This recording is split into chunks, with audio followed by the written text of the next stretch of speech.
Masha, you're fighting 19th of August at your very own beloved Tranmere Rovers. Yeah, man. Prenton Park. Feels crazy to say, to be fair, but Prenton Park it is, mate. Yeah, made up. And it is a real homecoming for you, because I asked you before, and you've never really fought in Birkenhead before. No, the closest I've boxed Birkenhead ways is when I was an amateur once, and that was in Port Sunlight, which is I don't even know where. I think it's just outside on its way to Ellesmere Port, I think. Yeah. And that was for a charity do against our own Steve Rogan. What?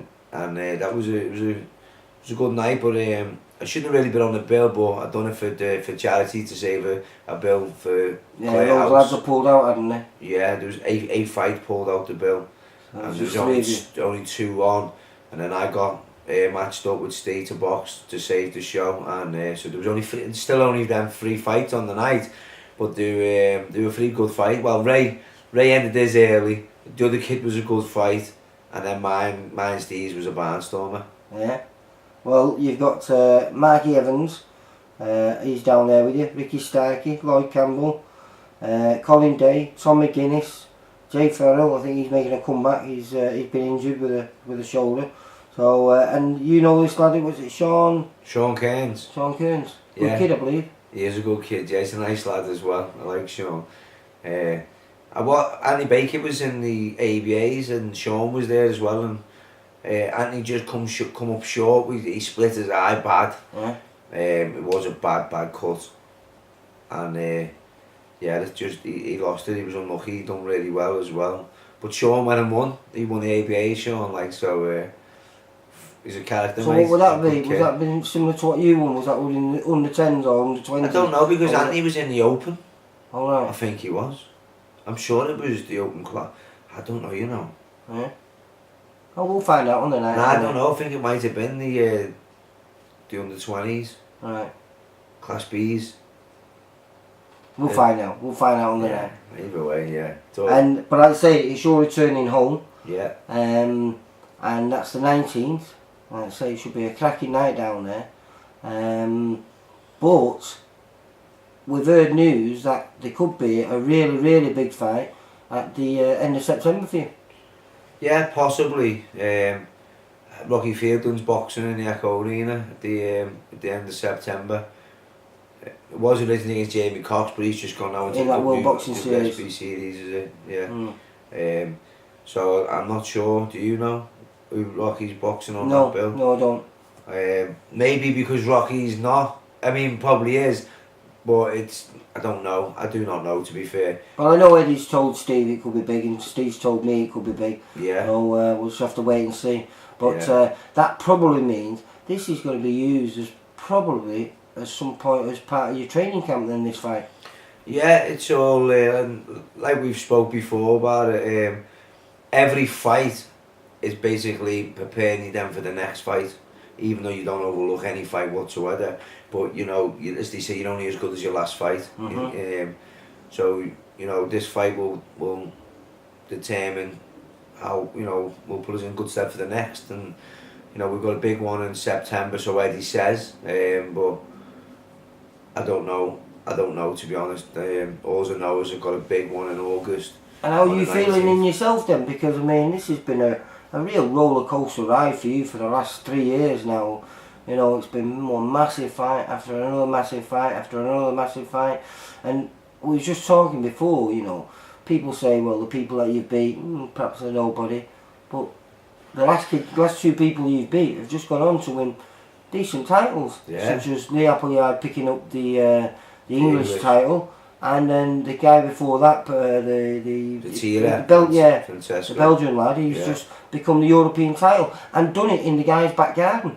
Yeah, and the one before that was De Silvio, who fought off Eliminator. He even boxed for the Eliminator against Batira, and Batira went and won the European. And you know, Appleyard's went and, you know, beat Steve Rogan for the English, and you know, these kids who I'm beating. Gary Buckland went and beat Matty Fagan. These people who I'm beating are beating other good lads. Yeah. You know what I mean? And going on to win big things. So doing something right. So this is what we were saying. We don't know what's coming your way. I mean, everyone wants to fight you now, mate. Literally everyone wants to fight you. Even Derry was teasing you on on Twitter and everything. I've spoken to him about it. Like I say, he likes winding everyone up. But you know, that fight, that would you not think that could be something made for the European? That'd be a Which beautiful one, time. Derry? No, with Patera. Oh yeah, you know, Patera, because he's just won that, and you know, surely he must want to gain revenge over the guy who's beat him. Yeah, because he seemed a little bit, you know, unhappy with the decision. You know, he weren't too pleased of it. I thought the decision was right. You know, I think everyone else did. I don't think he complained too much, but you could see he was a little bit gutted. Maybe because he thought he had it in the bag, like most do, to start the fight, and then when I come on strong and win the fight, they are a bit broken-hearted by it, and maybe he'd want to avenge that defeat, and I wouldn't say no to that, because you know it's fighting for the European title. So for me, it's again stepping forward in the right direction. I know there's quite a few European titles out now. You know, you'll have the WBO version and the IBF version, and I think it's WBC East West European crown. You know, but that is the European belt. That's a real title. That it's one the of real the four, one. Isn't it? Yeah. Which we spoke about. You know, you've got one of them already. You've got the Commonwealth. Yeah. You know, European is the next progression along, and then after that it's world honours, isn't it? Yeah, funny you say that. Yeah, but it is what it is. And well, I could be here in the next. Well, I don't know how long it could be, but you know, before 12 months are out, I could be sat here talking to you, and you could have fought for the world title. I could be talking to the world. Could have fought. I mean, I could be talking world to champion. Yeah, that's what I'm saying. It's bizarre, though, isn't it? Yeah, listen. Who would have fought around with box with the British, then go to our own Commonwealth and not have the British because of, you know, what we've all seen is some unfair doing of decisions by referees and judges. No, you see, that could be a fight that could have. I know he's got a mandatory, Robbie Barrett. But, you know, after that fight, that could be a fantastic fight for you. I'm sure that was something you'd love to fight for again, wouldn't it? Yeah, be anything now, because obviously I've had to, you know, change. Not had to, but as you're doing something and progressing, things change. Yeah, it does. And, you know, from when I first started, it was even though it's still the same, that I love it, that it's given me, you know, some self-love and keep me on the right track, the right road. Boxing now it's much more business now. It's you say it's a job. Yeah. And you wanna push forward. You wanna go. You know, you wanna go up. You wanna go to the top, don't you? And going to the top, that's where the wages are. And you know, when you do step up in levels, it's not easy. You know, camps are harder. Sacrifices are bigger. The fights are tougher and they're harder.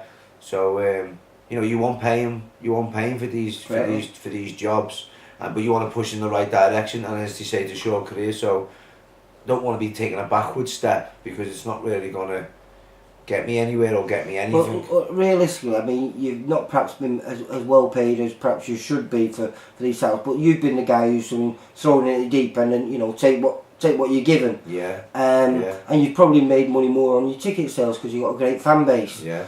But now you're in a situation where you have got the titles, people want you, so hopefully that situation can change a bit, and perhaps you can pick and choose a little bit now and not just take what's been put your way. Yeah, you know, the carrot's dangled, and I'm chomping at it because you know that, you know, you need it. And well, if someone else is bringing a big, if say you know your old foe is bringing that European crown to the table, you're bringing a crown, your Commonwealth or your WBC international title. So I'm not coming to the picnic with an empty picnic basket, am I? No. Like Tom Stalker is. Because another guy who's been shouting you out, isn't it? Yeah. The list goes on, doesn't it? Well, everyone. I watch an interview and any lightweight out there, they're all wanting to fight you because they all believe they can beat you. Which is, you know, it's not a bad thing. So I take that as a compliment, to be fair. Why not? So keep shouting, boy. the only. But they've got to bring something to the table, haven't they, though, mate? Yeah, they have now, mate. Yeah, you know, and I'm not no one to say, you know, I'm not fighting him. I don't say no to anyone anyway. I don't get a choice because Steve knows that I'll just say yeah. Like the Derry Matthews shout, you know, when Derry mentioned that, you know, I didn't bite. I just had the banter with him. But the first thing when I went to meet Steve, I said, does he want to, can we get this fight? If he's calling me out and he's saying this, making out that it's me, then let's get the fight on. You know, and Steve knows what I'm like. He knows I'll fight anyone. Yeah. I'm confident and I'm game enough to fight anyone. But he has the last say. He's the man. He knows what he's doing. And he's educated me in the game, as yourself. It's a business now. So fights have got to be the right fights. For the right reason and for the right money. Whereas, you know, I'm still stuck in that little mode of, you know, fighting anyone at any time because it's a wage, and I love the boxing anyway because it gives me a life, it gives me something to feel good about, and then you're getting paid at the end of it. So I fight whoever, whenever, but so things have changed now. Come through this fight on the 19th, and Eddie's promised you a big fight. So we don't know what that is. No, we all got very excited about it. Yeah, we have, and you know, I'm like, keep my feet firmly grounded because I won't.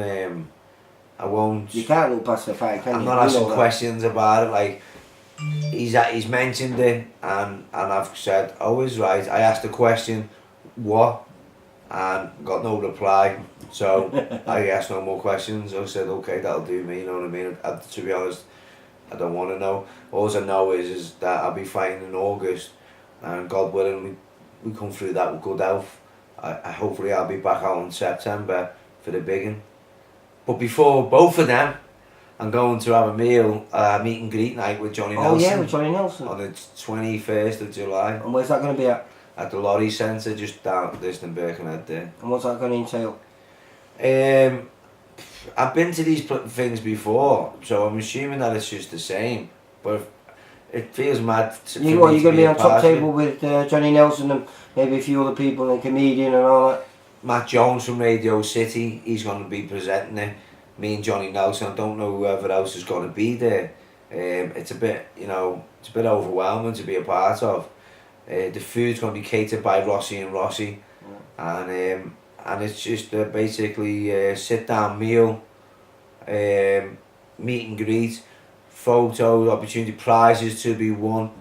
To be honest, I'm looking more to speaking to people, and I'm hoping people got some questions for me because I live the life of boxing. I train in the dark and shine in the light. I keep myself to myself, and you know, there's stories behind everything, and I've got so many stories to share through camps and fights that I don't. You know, I'm not one to go and blab my mouth or tell anyone anything. No, anyway. I'm sort of saving it maybe for a book. Maybe a cracking book, won't it, eh? Yeah, because I've got some stories that open people's eyes when we spoke about when you said, how have you won that fight with these, you know, issues? Well, you were never meant to win any of these fights. These last 6 fights that you've had, you know, excluding the loss and the draw, which, you know, we all know wasn't real. You weren't really supposed to win any of them, and you have done. Yeah. You've really and I didn't win them with ease through camp 100%, and you know, there's always a story behind every little reason in life, and this is what makes it exciting. This journey is continuing and continuing, and well, you know, realistically, as I was just saying before, who knows where it's going to go. Do you know what we're going to do as well? Oh, just come thinking of, I'll speak to Steve hopefully. If we do get an opponent, and if we do get any news of anything else, then I'm going to keep it for the 21st of July. And announce it then. And then announce it then. I think that makes sense to me. Because will that be just is that this month, that 21st of July? Yeah. Right. So we can announce the opponent in there, hopefully. Right, okay. If Steve will do that. So everyone get down there then. You give me the details and I'll put them on the video. Yeah, okay mate, so there's a picture and a poster thing. Well, it's my Facebook, No, in fact, I'll send you the actual photo because I've had to cut it to fit in my profile picture, okay? Well, it's been an absolute pleasure, and I will catch up with you later, mate. But if I don't see you before then, I will be seeing you on the 19th, and you will have 21st of July. You will have what? The 19th. 21st of July. Oh yeah, all right, yeah. Of course, I'll see you on that. I've not got the official invite yet, have I? So, well, here it is now. I'm inviting you officially, and I'll speak to Lisa Simmons. Get in contact with Lisa Simmons. She's the girl. She sorts everything out for us. Like she. I'll come down and film it. Yeah, I'll speak to her and see what the score is, mate. Yeah. All right, kiddo. Take care, mate. Thank you. Thanks, See everyone. you on. Bye. Ta, mate.